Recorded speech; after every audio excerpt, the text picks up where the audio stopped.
दोस्तों, आज माननीय केंद्रीय गृह मंत्री साहब श्री अमित शाह जी ने एक अपने ट्विटर हैंडल पर ट्वीट करने के बाद उन लोगों को खुशी दी है जिन लोगों का पैसा साइबर फ्रॉड में चला गया है। जिन लोगों का साइबर फ्रॉड में पैसा चला गया है उनके लिए E0 FIR का कॉन्सेप्ट आज माननीय गृह मंत्री जी ने दिया है और इस कॉन्सेप्ट के क्या फायदे होंगे, किन लोगों को फायदे होंगे, किस कानून के तहत ऐसा किया गया है, कहां कहां ये लागू होगा और इसके क्या कुछ नुकसान भी हो सकते हैं क्या, आज इन सभी बातों पर वीडियो लेकर मैं आप लोगों के सामने आया हूं। अभी आज की इस न्यूज से यह असर पड़ने वाला है कि अगर किसी पर्सन के साथ साइबर फ्रॉड हो गया है तो इसे रिपोर्ट करने के लिए गृह मंत्रालय के दो तरीके हैं।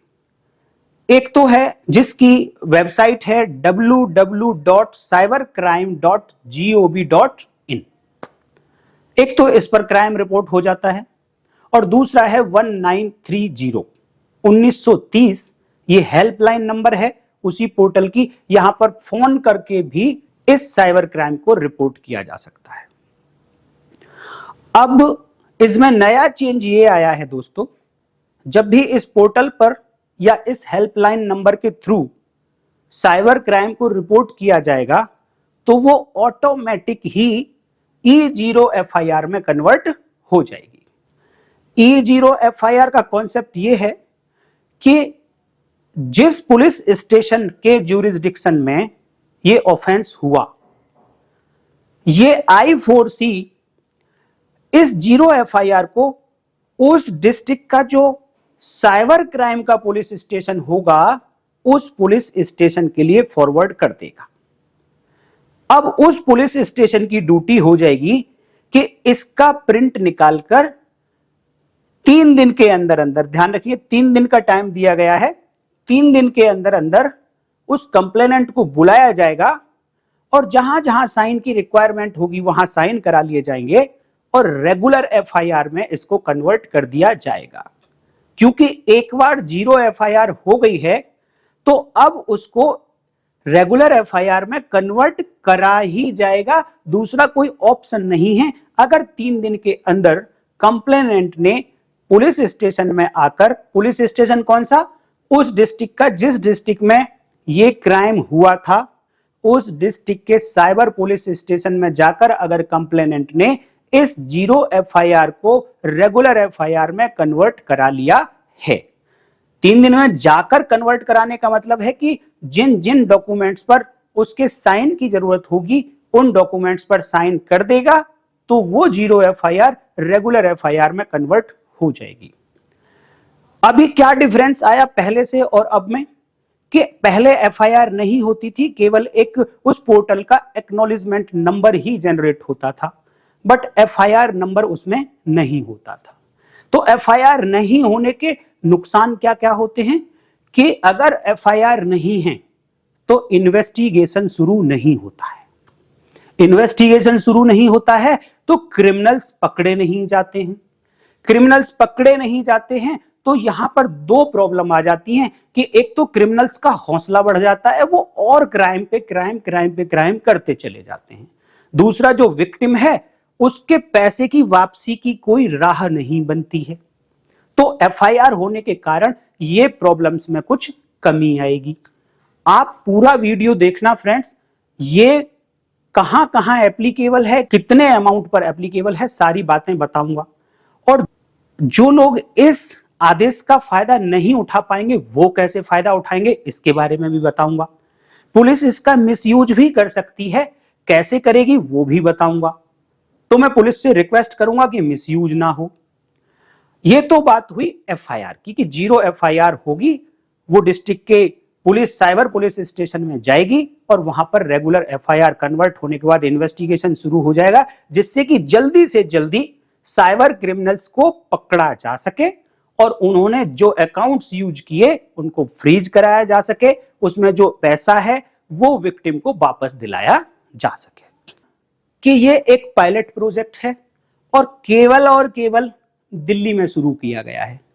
दिल्ली में शुरू किया गया है, इसका मतलब यह है कि जिन लोगों के साथ ये साइबर फ्रॉड दिल्ली में हुआ है, उन लोगों ने जब साइबर क्राइम रिपोर्ट पोर्टल पर www.cybercrime.gov.in पर रिपोर्ट किया या 1930 पर कॉल किया, दोनों ही मामलों में अगर ऑफेंस दिल्ली में हुआ था तो I4C दिल्ली के उस पुलिस स्टेशन में इस 0 FIR को भेज देगी जिस पुलिस स्टेशन के ज्यूरिसडिक्शन में ये ऑफेंस हुआ।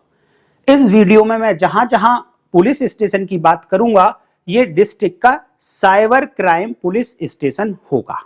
हर डिस्ट्रिक्ट में एक साइबर क्राइम पुलिस स्टेशन है।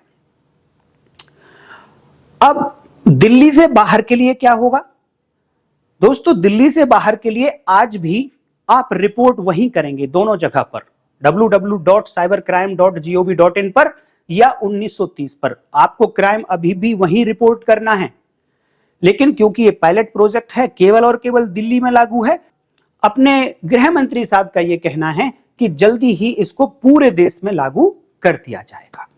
लेकिन यहां पर थोड़ा सा क्या किया गया है कि ये जो सुविधा मिलेगी, ये केवल और केवल ऐसे विक्टिम्स को मिलेगी जिनका अमाउंट, जो फ्रॉड अमाउंट है, वो 10 लाख रुपए से ज्यादा है।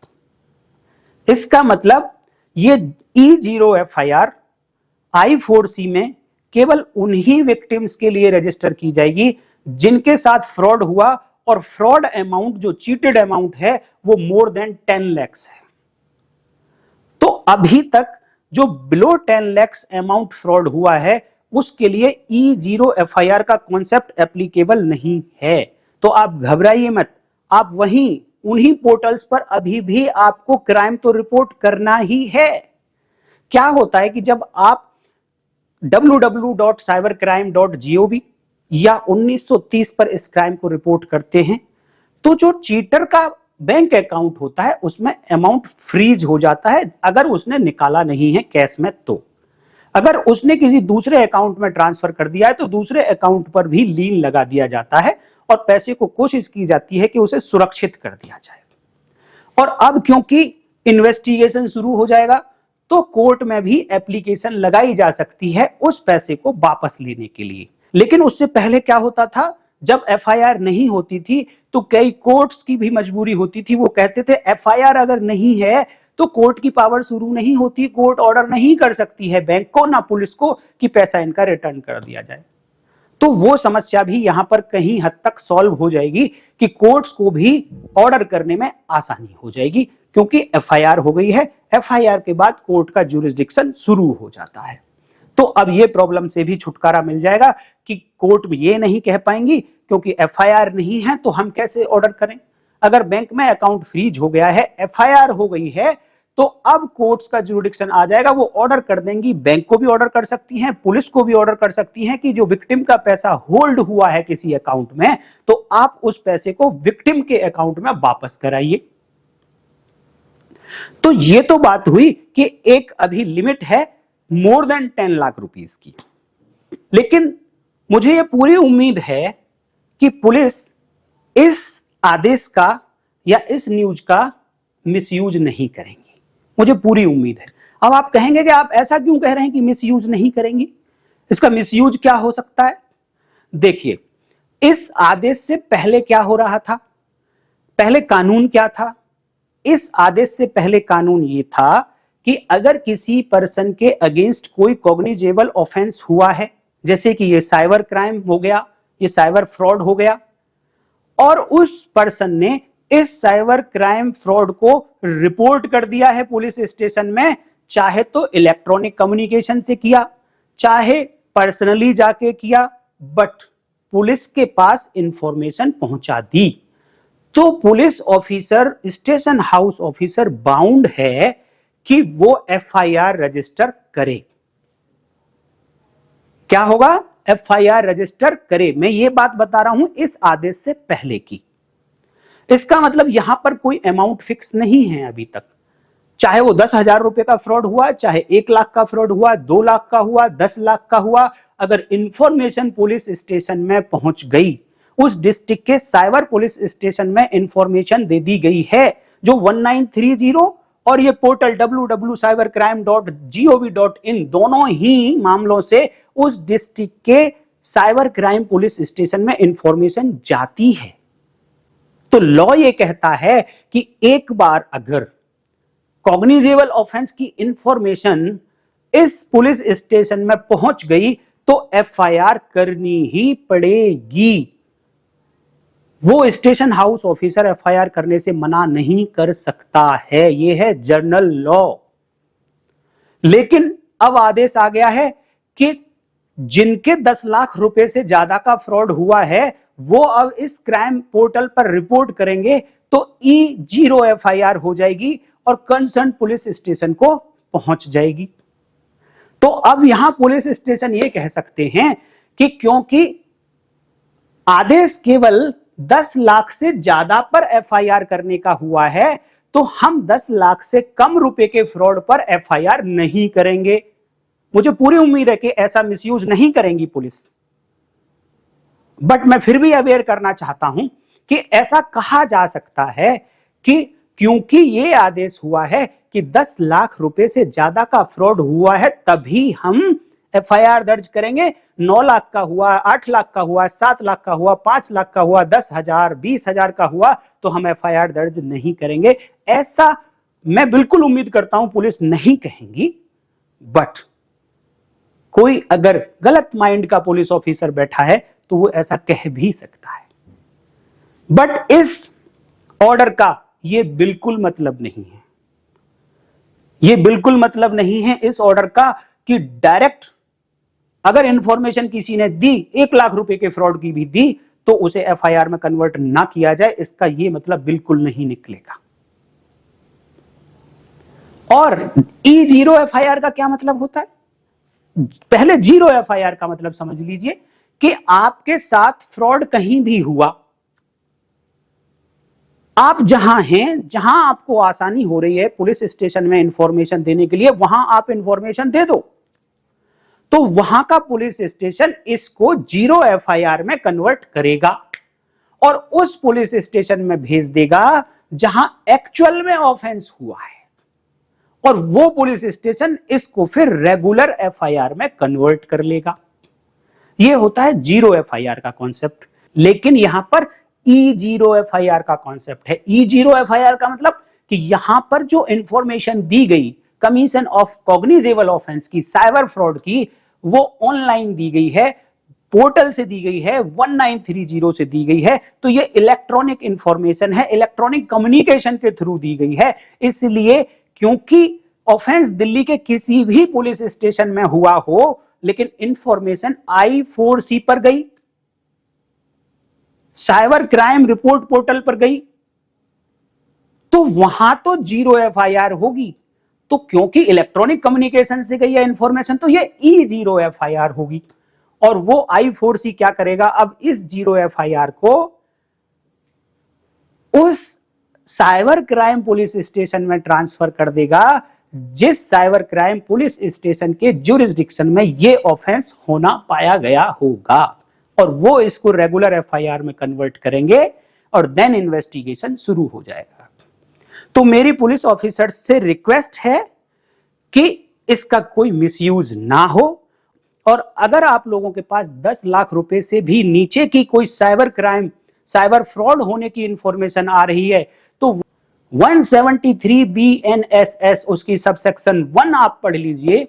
उसमें लिखा है कि कोई भी कॉग्निजेबल ऑफेंस की इंफॉर्मेशन आपके पास आई, चाहे वो ओरली आई, चाहे इलेक्ट्रॉनिक कम्युनिकेशन से आई, तो वो एफआईआर में कन्वर्ट करनी पड़ेगी, उनको रजिस्टर करनी पड़ेगी।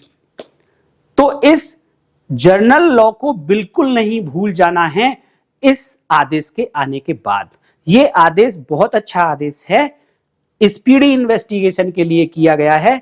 तो सरकार के इस ऑब्जेक्टिव को आप लोग इसका मिस इंटरप्रिटेशन करके नुकसान मत पहुंचा देना, उसके ऑब्जेक्टिव्स पर आप रोक मत लगा देना, बल्कि आप सरकार की हेल्प करनी है, पब्लिक की हेल्प करनी है कि अगर दूसरे तरीके से भी आपके पास छोटे पैसे के भी फ्रॉड की इंफॉर्मेशन आ रही है तो आप वो भी रजिस्टर करें एज पर सेक्शन 173 BNSS।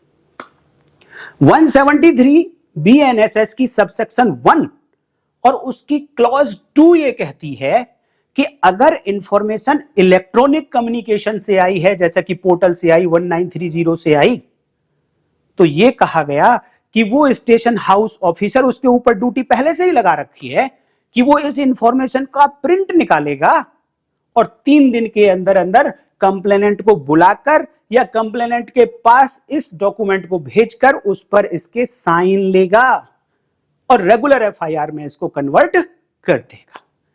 तो भाई मेरी फिर से रिक्वेस्ट कि आप, मुझे पूरी उम्मीद है कि इस आदेश का कोई मिसयूज नहीं होगा। तो आप पब्लिक हैं और आपके साथ साइबर फ्रॉड हो गया है तो आप 1930 पर या www.cybercrime.gov.in पर आप क्राइम को रिपोर्ट जरूर करें और जरूर करें। आप ये मत सोचिएगा कि कुछ लोग कहते हैं इस पर कॉल 1930 पर मिलता ही नहीं है, इसको कोई उठाता ही नहीं है, उठा लेते हैं तो ठीक से बात नहीं करते हैं। छोड़ दीजिए, आप www.cybercrime.gov.in पर जाकर आप उसको फॉर्म फिल करिए। काम होता है, एक्शन होता है और कोशिश करिए आप अपनी कंप्लेंट पे FIR रजिस्टर कराने की, क्योंकि FIR रजिस्टर होना एक ऐसा ताला खोलने के बराबर है कि वहां से सारे रास्ते शुरू हो जाते हैं। अब वहां से इन्वेस्टिगेशन भी शुरू हो जाता है। अगर इन्वेस्टिगेशन एक बार शुरू हो गया है तो मजबूरी है पुलिस ऑफिसर की, उसे एक दिन कंक्लूड भी करना पड़ेगा और कंक्लूड करने के बाद इसको मैजिस्ट्रेट साहब के समक्ष भी पेश करना पड़ेगा कि उसने क्या इन्वेस्टिगेशन करी और क्या इन्वेस्टिगेशन में निकल कर आया। तीसरा कि मैजिस्ट्रेट साहब के भी जुरिडिक्शन में बात आ जाती है FIR होने के बाद, वो भी इस FIR से रिलेटेड कोई ऑर्डर कर सकते हैं, जबकि FIR रजिस्टर ना होने से पहले वो ऑर्डर करने में थोड़ा सा अपने आप को लिमिटेड रखते हैं और वो बात सही भी है कि लॉ एप्लीकेबल नहीं हो पाता है।